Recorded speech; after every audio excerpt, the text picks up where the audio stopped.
All right, everybody. Welcome to this next segment. We've already talked about staying focused. We've already talked about making your money work for you. And now we're going to touch on a topic that I love because it's all about really dialing in to where the work gets done, the success gets achieved. And that's doing you and not doing what everyone else is doing. We got the great Wallace Fisher, master stock investor, genius when it comes to analyzing and understanding the market. He's putting the work, he's putting the time to have the wisdom, knowledge, and experience that he's sharing with you in this class. How are you feeling, my brother? Doing well, feeling well. What time is it? Man, it is right now 4:47 a.m. Central Standard Time. 4:47 a.m. and we recording this Yes, for the we're student. recording this. Yes, sir. I think that perfectly encapsulates the idea of do you, not what everyone else is doing. I mean, I'm sure that applies to the market, absolutely, but in your habits, and then when you're trying to create wealth and trying to build your portfolio and trying to take this knowledge and apply it, sometimes you have to do stuff not the way that everyone else is doing it to succeed. You know what I mean? You want to speak to that? All right, man, you're 100% right.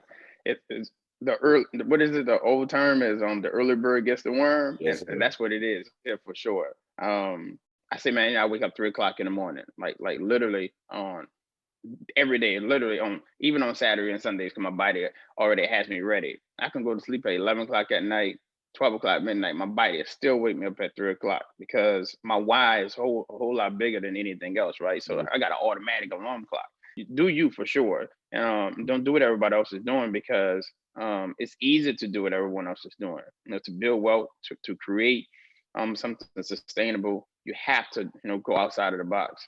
I remember about 6 years ago, I was looking up inspirational videos, and I got up on Kobe with the Mamba mentality.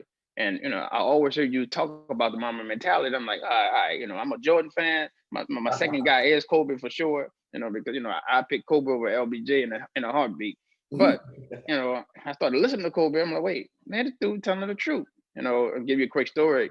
He said one summer when he was a teenager, he went to this summer camp, and he was embarrassed because he didn't score any points. So Mhm. Kobe was like, all right, everybody sometimes work out 2 times a day. So I'm gonna wake up 4 o'clock in the morning, do my first workout, at around 5, 6 o'clock, you know, 2 hours to recover, work out again, 2 hours to recover, work out again, 2 hours to recover. So he worked out about 4 times a day. And over time, he have more workouts, like year extra worth of workouts than Right. someone in the same year. And so he said he goes back to this tournament, he scores like 14, 15 points. And so he started doing that every day, right? Every day. And that became the monster that he actually became because of his work ethic. Same thing here, right? Your work ethic, right? It's easy to stay in the bed and say, hey, you know what, I'm not gonna get up or whatnot. You got a family, you got another job, you say, hey, you know what, I'm not gonna do it. But guess what? And that's where the Mamba mentality comes in at. You're gonna do it, the discipline, just because it's worth it. And 2 3 years from now, you may have $1 million in your portfolio, and then you figure out why. So what I would do, to have family time, I have my family time for sure because I want to make sure I got a brand new baby, and a brand new wife, awesome life. I want to make sure I enjoy that. But at the same time, if I spend extra time doing the night, watching a movie or that type of stuff, I know I got to get up early in the morning, to grind. Why? Because I gotta have that same type of discipline, that same type of that tenacity that I normally have on a normal basis. And so, in one year, my study time, my research time is a whole lot more than someone that's doing it 1 hour a day. And I'm doing it, I'm starting at 3:15 in the morning, every day. I mean, you're absolutely right, man. That's what it takes. You have to be willing to, like I say, build your plan B while you're still working your plan A. And that doesn't mean just keeping your job while you learn to invest and become wealthy and taking wealth building activities. It also means that you have the consequences of the misinformation that was given to you already in your life. So you have a life structure built off of the choices off of that information that you have to sustain.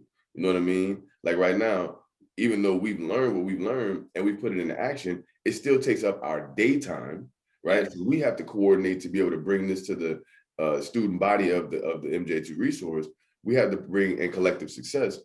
We have to come together at these times and coordinate, because we still trying to do something transformative in the world, but we still have to go out and handle our business according to what we already set up in our investments and our businesses, you know? And so, Totally agree.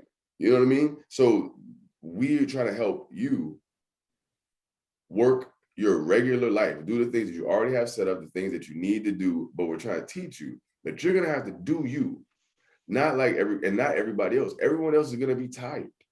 You know, everyone else is gonna say, "Oh, I worked the whole day of work," you know, and they're not gonna put in the effort to become who they want to become, you know. But you have to be willing to do you and not do what everybody else. Like you say, you listen to motivational stuff. I remember before I started being in self-construction myself, and taking in and soaking in people like Stephen Covey, Earl Nightingale, like people that I like when it came to the old wisdom.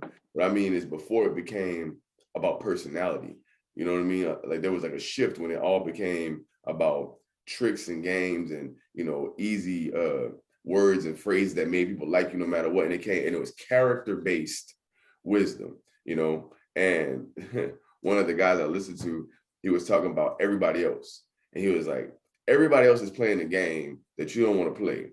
And the game is called Follow the Follower. You know what I'm saying? Follow people that don't even know where they're going, but call it pop culture. So it should be what you're doing because it's the popular culture. Popular, you're right. You know, follow the follower. So that's not the game you want to play. And it applies directly to the market, because in stocks, there's something that's called irrational exuberance. And the market sometimes reacts off of fears and stories more than operates off of facts, because everyone is trying to do the impossible, which is predict the future. You're right.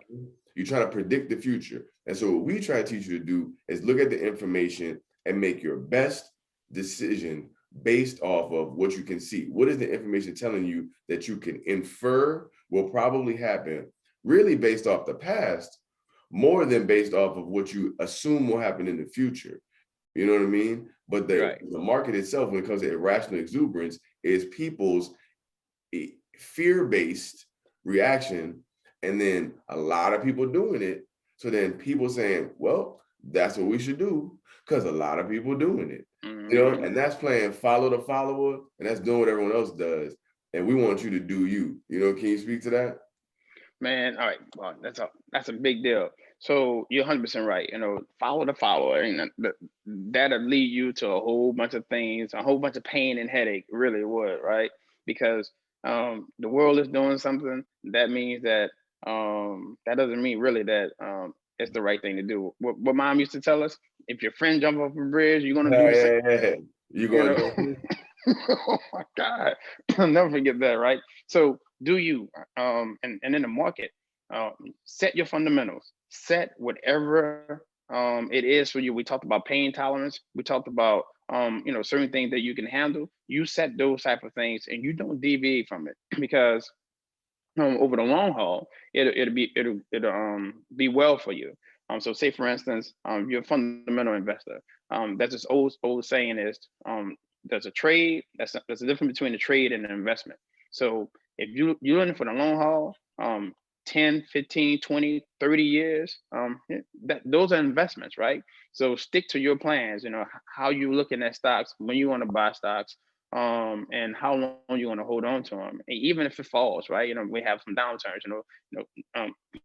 Do that pain and take that pain. Or if you're a trader, right? You know, so you could you could have an investment. Let's say, for instance, Microsoft. We talked about Microsoft yesterday. You know, with the value stock with a good dividend, and so you keep that over the long haul. But you see that, let's say, Tesla's getting ready to, you know, come up with this new and crazy improvement car, right? You know, so you put your money in Tesla, and right after all you know, doing the news, you know, Tesla's going to blow up. As soon as the event happens, you know, it's a saying on the market also, buy on a rumor, sell on the news. As soon as the news happens, you get out, right? Because now the catalyst is gone. The catalyst is gone. You know, a true story here. It was the coronavirus issue last year. You know, Moderna, Novavax, you know, certain coronavirus stocks, right? And Moderna and Novavax, hey, from here this time last year all the way up to this time now this year, the news were okay. Who's gonna come first with the vaccine? Who's gonna do this? Who's gonna do that? That was a trade for me because I knew once the vaccine came out, the big money is already made, right? All the big money in which I got into, because I got into this time last year, and once the vaccine came out and they started distributing it, right? So you still have some upside, but not as much. It's not going to be a 200-300% increase that it was this time last year. So I'm not going to turn that into investment because I know once this whole coronavirus thing is open, is over and the world comes back open, those two stocks are not going to do so well over time. And stick to those type of rules. Don't turn a trade into an investment. But if you have a trade, stick to your fundamentals, stick to your catalyst. And once the catalyst happens, get out of the trade. But if you want to be a long-term investor, you can hold on to a stock for the long haul from like I say 1 to 20 years or to 30 years, and those prove to be really good for you. And another, go ahead. I was just saying, you got to do you. You got to do you, right? And if you're going to pick stocks according to earnings per share, what is that, earnings per share ratio, what type of debt that they have, whatever the base is fundamental, so whatever that base is that you have, right? You're going to pick a stock that's that's better than this or better than that, or you're going to go with cheaper stocks or whatnot. Stick to that strategy, and it's going to do well for you in the long haul. And one of the last things I say as far as doing you with this game is however many stocks you have, make sure you pick 1 hour a week to research that stock. So say for instance, you pick a stock because the CEO is good, their forward earnings is good, the P ratios are good, and those are good. And so you want to research, just do some reading, like I say, 1 hour per week. Because like say for instance, something happens, the CEO gets killed in a plane crash, unfortunately, or one of the big executives stepped down. Those type of things turns, right? So now your basis is not what it was when you first got into the stock. And so that's going to add pressure. And so if your basis change, then you have to change, if you want to, so again, stick to your fundamentals. And if you're going to buy on a dip, wherever dip, is going to be for you. So say for instance, we had at my investment firm, we had something called Trump stocks, right? A Trump portfolio. And man, the portfolio, the last I looked at, it was like $160 million from 2016 to now, right? And crazy. And the reason why it was called the Trump portfolio, every time he went in the news, if it was through Twitter or say something crazy on TV, again, it doesn't matter if you're Republican or Democrat. I'm saying we saw opportunities in him. And if he said something crazy about China or whatnot, whatever that was, the market would have pressure because people, like you say, people react to fear, right? Mm-hmm. And so he said, you know what, I'm going to tell China, yada, yada, we'll do. When China comes back at him, the market goes down, right? So those were buying opportunities for us. So we brought quality companies because Trump brought the market down, right? And next thing you know, it resets itself when it made a good deal of money. And guess what? It happens again.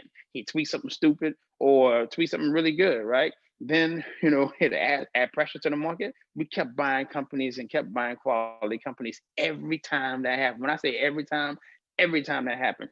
And that was a discipline that we had. And like I said, the last I looked at, it was this was a couple of months ago, right before the election. It was $160 million in 4 years. But it just goes to show, man, that most people aren't doing what you, who's watching this right now, are doing. They're not taking the time to understand what they're doing. And that's why we're doing this. It's for your understanding, for you to be able to really know what you're doing when it comes to investing, so that you can make buying decisions, not just based off the news or knee-jerk reactions or following the crowd or the trend. Now, I'm not saying that what you're doing is not intelligent. That's smart, because majority of the market is people who are not doing something based off of actual information and intelligence. They've handed it off to their broker. Their broker makes decisions for them only when they call them, and right. They only call them when they're watching the news, right. Thinking that they're going to be able to predict what's going to happen because of the news, or jumping on the back of a trend, like you said, buy on a rumor, sell on the news. They're jumping in when it's on the nightly news. You know, markets closed. You try to tell them buy some stuff for tomorrow that was going on today because it's on the rise. You know, it's already too late. Yeah, so that's doing what others are doing. So just to wrap it up, do you, and keep on learning in here because we want the best for you. Mamba mentality. Yes, sir. Always remember that.